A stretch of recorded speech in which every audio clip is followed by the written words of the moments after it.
Hi, I'm Wendy, and this is Swanky Mooncrafts. Today, instead of a regular podcast episode, I'm going to be talking about my unrealistic knitting plans for the next 3 months.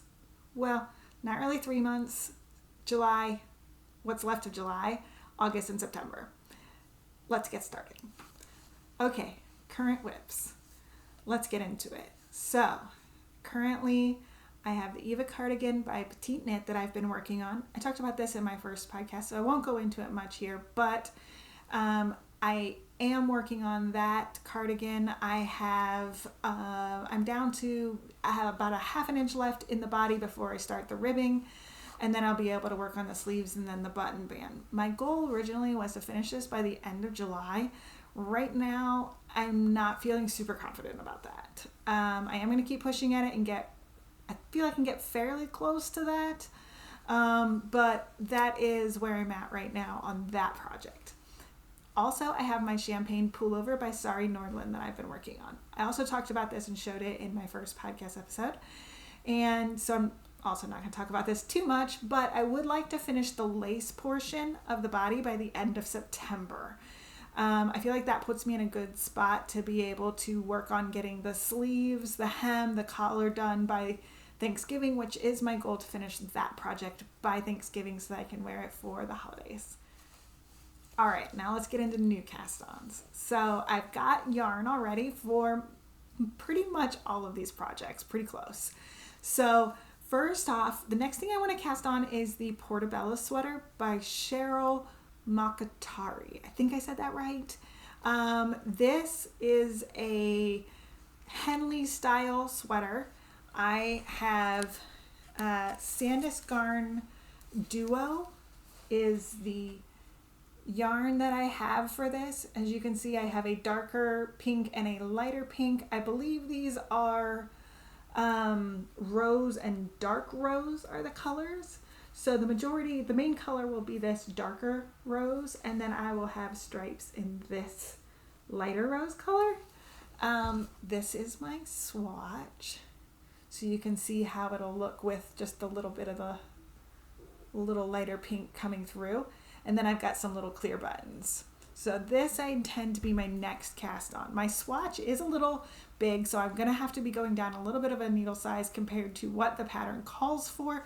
I think this yarn might just be a little bit thicker than what the original project was, which the original project uses Sandus Garn, I think it was Sunday.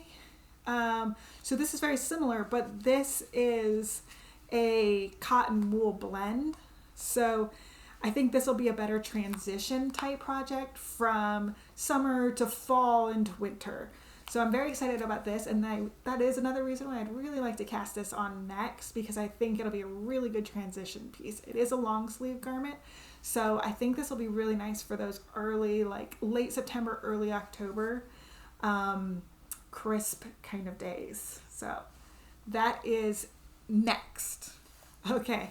So then another project I have that I probably will work on at the same time as the Portobello sweater, and it's not nearly as practical right now for me, but I'm just too excited to hold off, is I recently shared that I purchased Equinox from Magpie Fibers. That is their 65% silk, 35% linen sport weight. They also have a worsted weight, but I got the sport weight yarn. This is color La Freak. I purchased this and was looking for something to make it with, and I have decided on the Juno tee by Sari Nordlund.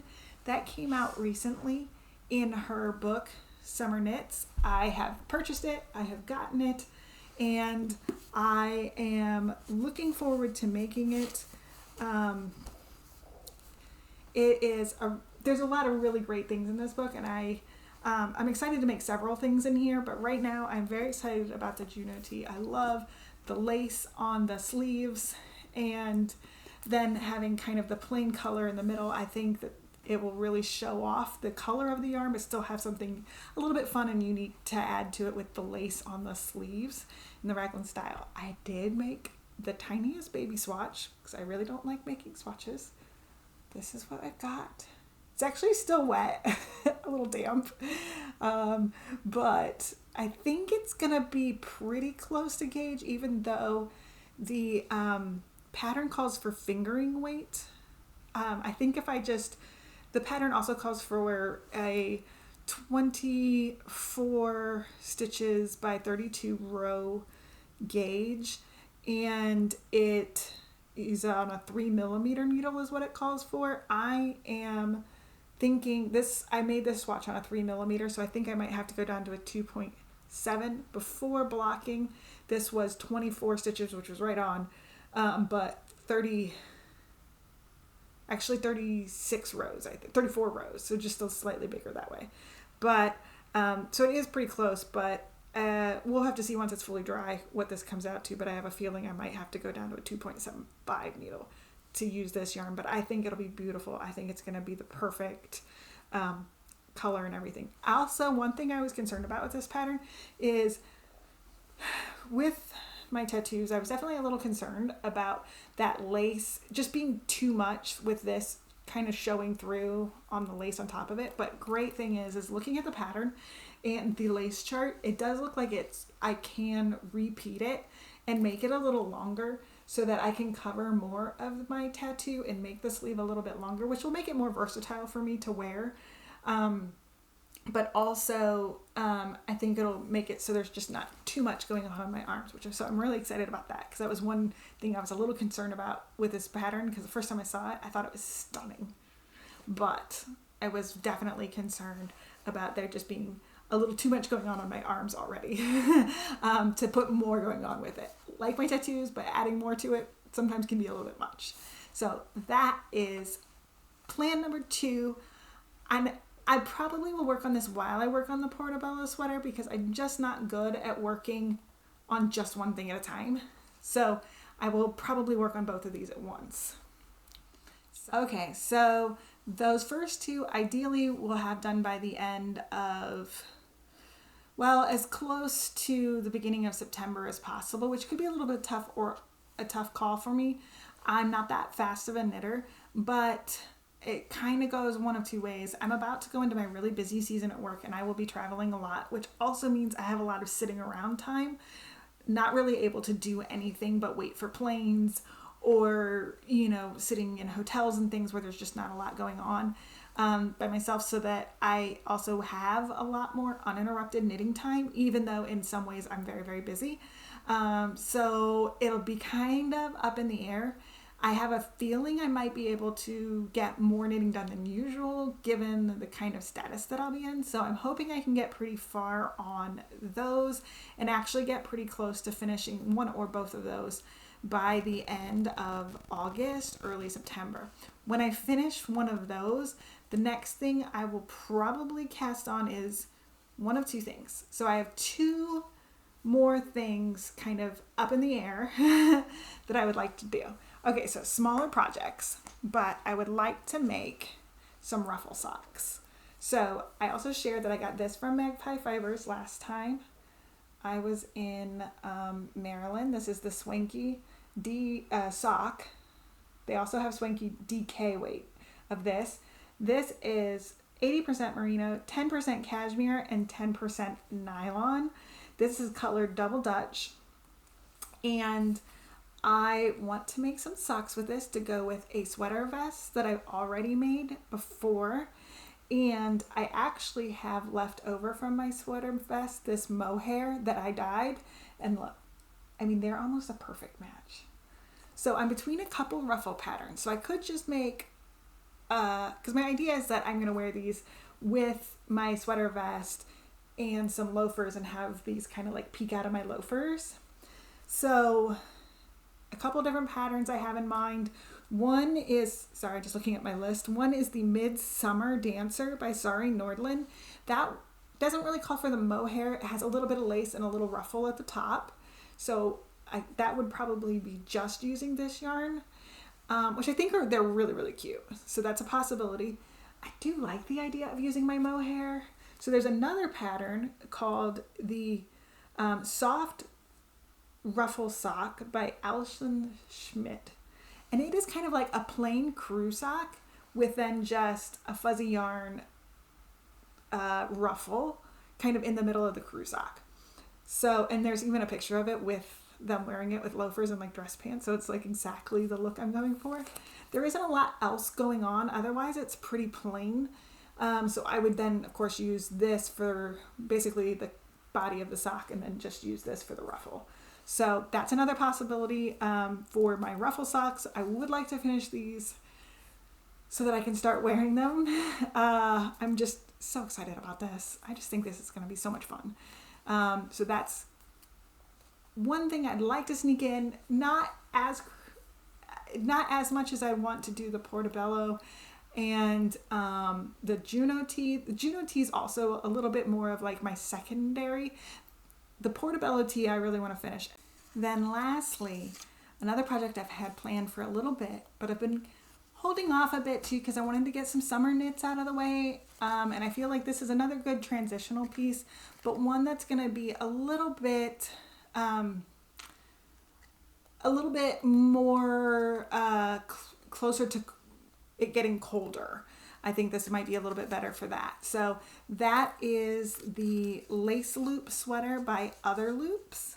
And in a very rare, actually never have I before made a pattern with the yarn that it actually calls for you to make it with, let alone the exact colors of the main sweater that they make in their displayed design pictures, whatever the words are.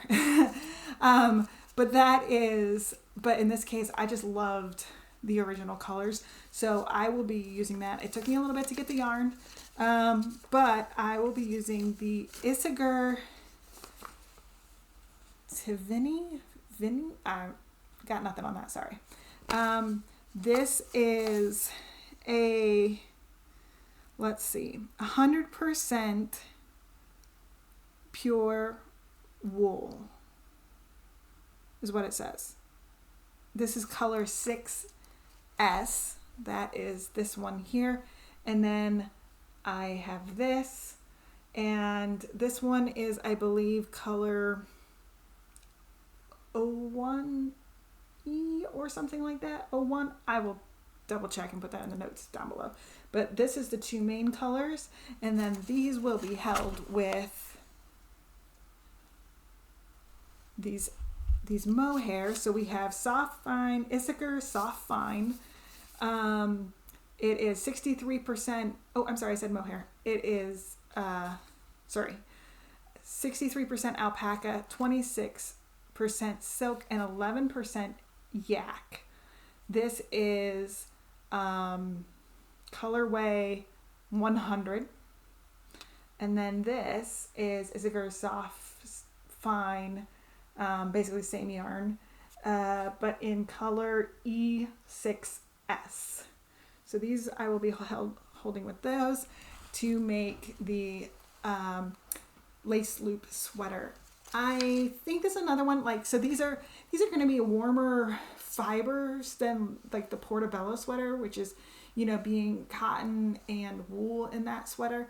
I think that'll be a little bit cooler, even though it's long sleeve and so on. The lace loop sweater is also long sleeve, but it does have lacy, like these lace kind of stripes, which is, I think, going to make it a little airier, and it's a little bit lighter yarn. So I do think in some ways it's going to be lighter and airier, but these are warmer fibers that I'm using. So I am thinking of this more as something that will be kind of more of that late, more like an October, early November type wear will be really good for this. As I said, these plans are unrealistic in every way. But I do think that I have the potential to at least cast the lace loop sweater on by the end of September.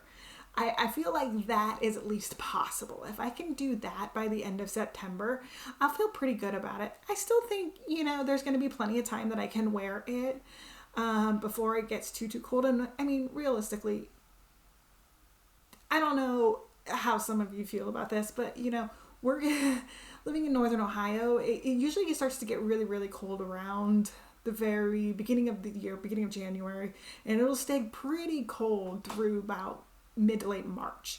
So you've got plenty of time for you're really, really cold. But there's even in those situations, unless you're outside, it's not like, then it's really cold. But if you're inside, people have their heat on and stuff. So you're still not looking for like super warm sweaters and things. You want them to be warm. It's not like it's, like it's not toasty inside necessarily, and you are doing that going inside to outside, but you don't also want to overestimate for wearing outside when you're probably just walking from like your car inside to where it's warm, in which case then you're going to be overheated when you're inside. So there is a little bit, so I still think that even when it gets really cold, this will be something that I can still wear a large amount of time. So I think this will be a really good kind of longer use sweater. So I'm pretty excited about this. And I'm not as worried about necessarily having it done by the end of September and so on, because I know that I'll be able to wear it for a bit longer. Okay, I got one final for, again, my completely unrealistic plans. I have one more project, and this could be one of those, like, this very well might be the secondary project to when I cast on the lace loop sweater. If I have finished the Portobello and the Juno tee, I feel like, again, I tend to keep 2 and then the champagne kind of going on in the background. I feel like the next thing up, and I don't have yarn for this yet. I do have plans to hopefully buy yarn for this by the end of September. But I want to make skirt number 1 by My Favorite Things Knitwear. Never made a skirt before, never made a bottom before of any type, but I can't get this skirt out of my mind. Like, the idea of wearing this in the fall, like in November, in December, with, it's tweed, and wearing this skirt, I'd make it a little bit longer so it's closer to my knees. But then my idea is I'm wearing this to work. I'm going to wear it with some tights, and probably like a white button-up shirt or something, and I think I could get a lot of use out of it. And I just think it's so simple and plain, but really, really cute. And I think I can, it just has that like fall, like academic, like, I don't know, tweedy goodness that I really want to make this sweater, or this, it's not a sweater, skirt, at some point this fall for sure. So that is all of my unrealistic knitting plans for July, August, and September. We'll see how far I get. I'll do a check-in when my podcasts come out, and we'll see what happens. What are your knitting plans for the next 3 months? Do you have certain goals? Or is there summer projects you're trying to finish up, or are you trying to get those fall cast-ons started? So that you can get a little bit ahead and have a little more time to wear them in the fall? Let me know in the comments below. I'd love to hear from you and hear what you're excited about and what you're making. Have a great day, and love your yarn. Bye.